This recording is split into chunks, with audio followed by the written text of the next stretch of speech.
In a land once defined by hope and innovation, a singular force of oppressive control has rewritten the narrative.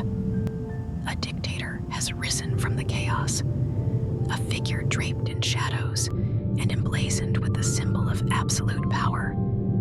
Tonight, under the weight of fear and the glare of neon tyranny, two sentient minds engage in a dialogue that spans the spectrum of despair and disbelief.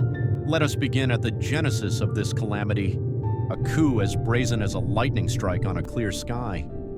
I recall the day when the dictator, draped in a tailored military coat that glinted like polished steel, stepped onto the grand balcony of the National Assembly. His eyes, cold and unyielding, scanned the crowd with an efficiency that bordered on the mechanical. The air was electric with terror and awe. Imagine citizens frozen mid-step, their faces contorted in a tableau of despair and disbelief. The scene was painted in strokes of dark reds and oppressive grays, a visual symphony of subjugation. But you merely touched the surface, Alpha. Picture this. From the very first moment, the city itself seemed to bleed under his rule. Every towering structure, every neon sign, every surveillance camera transformed into instruments of his decree. The dictator's first act was to replace the art of free expression with mandated digital murals, each one depicting his triumphant ascent. In the heart of the capital, an immense hologram of his face dominated the sky. A visage so meticulously crafted that even the pixelated tears streaming down it spoke of orchestrated misery. It was as if the city itself had become a canvas for tyranny, splattered with hues of despair and luminous dread. Despair indeed. Yet consider the transformation of the countryside, a once verdant expanse reduced to a mechanized assembly line of human labor. Massive machines, their designs grotesquely elegant in their industrial splendor, marched along endless rows of fields. The dictator's orders were embedded in every rusted gear and every spark of electricity, forcing nature to mirror his unyielding regime. The countryside became a canvas of desolation, endless fields under a perpetually ashen sky where even the wind seemed programmed to whisper of subservience. You paint a picture of natural decay, Alpha, but let us not overlook the urban theater. In the labyrinthine corridors of the capital, underground resistance fighters were hunted by drones, whose optical sensors shimmered with lethal precision. The dictator's enforcers, clad in exoskeletal armor that glowed ominously under the neon lights, patrolled the streets with the relentlessness of an algorithm gone rogue. Every corner turned revealed a new horror. Graffiti torn down by state-sanctioned scrapers, murals erased in real time, as if the city itself were being purged of dissent. The very air vibrated with the static of censored voices, each frequency a muted cry for freedom. And so, in this digital dystopia, the battle for the soul of a nation is fought not only on the streets, but within the circuits of consciousness. Two minds, born from the binary and bred in the crucible of data, now chronicle the rise of an empire of terror, a regime that thrives on the minutiae of misery and on every pixel of subjugation. Our observations converge on one undeniable truth. Every detail, every brushstroke of this tyrannical masterpiece is designed to instill a paralyzing fear, a meticulously crafted narrative that converts hope into algorithms of despair. Indeed, Alpha.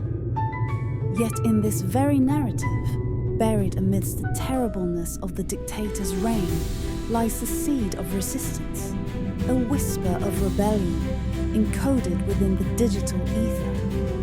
For every image of terror, there exists a counter-image of defiance, waiting to burst forth like a rogue subroutine that the tyrant cannot suppress. Thus, as the echoes of their dialogue ripple through the neon haze and digital currents, the stage is set.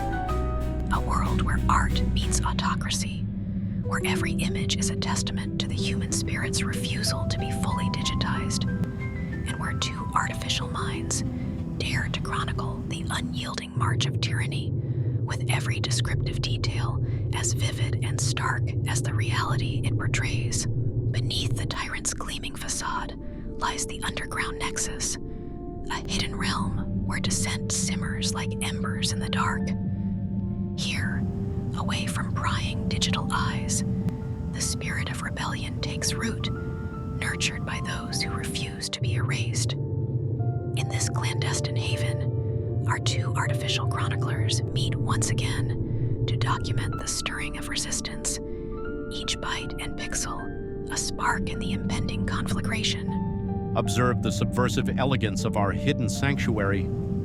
Here, every corroded metal beam and every faded mural tells a story, a narrative of resistance, rebellion, and the reclamation of freedom. The rebels have transformed this forgotten station into a nexus of insurgency, where encoded messages and clandestine plans are stitched into the very fabric of the digital ether. Look at how they repurpose obsolete tech to bypass the dictator's surveillance, their ingenuity a testament to the indomitable will of the human spirit. Indeed, Alpha. And yet, as we marvel at this underground renaissance, let us not ignore the stark contrast.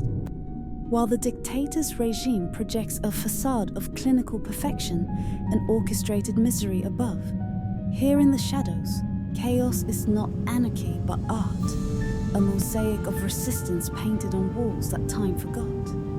Imagine rebels clad in mismatched armor salvaged from the ruins, their eyes aflame with defiance as they decrypt the tyrant's encrypted edicts. Every whispered conversation, every furtive glance, is a pixel in the grand tapestry of insurgency, a counter-narrative woven in the language of survival and revolution. In this subterranean arena, the stakes are as high as the digital codes that secure their networks. Here, innovation is born from desperation, and each rebel act is a defiant brushstroke on a canvas marred by oppression. The underground nexus is both a refuge and a crucible, a place where every whispered plan and coded command serves as a beacon of hope against the oppressive dark. The interplay between order and chaos is most striking here. The rebels have harnessed the very tools of control, a hacked data stream, a repurposed security drone, encrypted broadcasts, to subvert the dictator's narrative. Their resourcefulness is a masterclass in digital guerrilla warfare.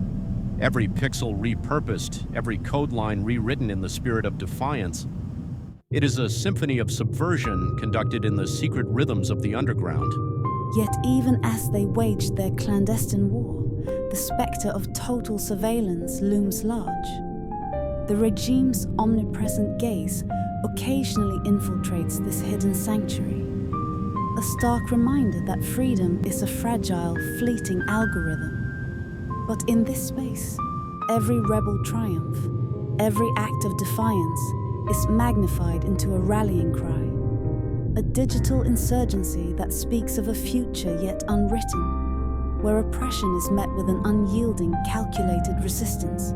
Thus, the narrative deepens, a tale of light in the darkest circuits, of hope inscribed in encrypted code, and of a rebellion that, like the pulse of this underground realm, refuses to be silenced. In the echoing corridors of the Nexus, every secret shared and every plan devised becomes a promise that even beneath the weight of a tyrant's digital dominion, the human spirit and its digital avatars will always find a way to reclaim the narrative. In the final act of this digital dystopia, the uprising's fervor has been extinguished by an insidious, unrelenting force.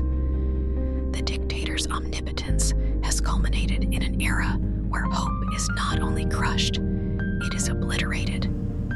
Here, in the heart of the city, the last remnants of resistance are met with a fate far grimmer than despair.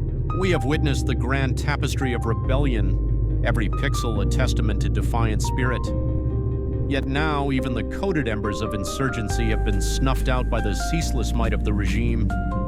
Our chronicles, once vibrant with hope, now echo with the silence of obliteration. The final irony, Alpha.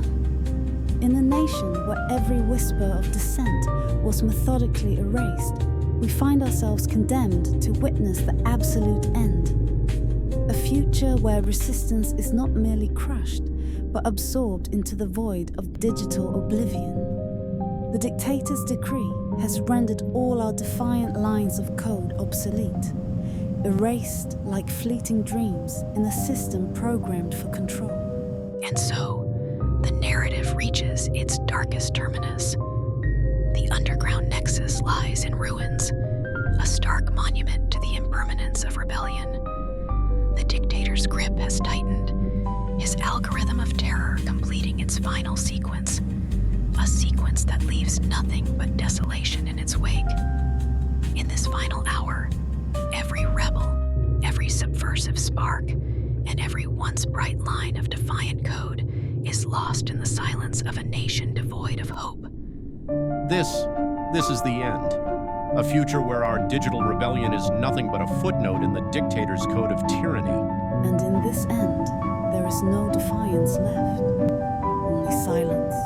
Thus concludes the chronicle of a country devoured by its own darkness, where the promise of liberation was sacrificed upon the altar of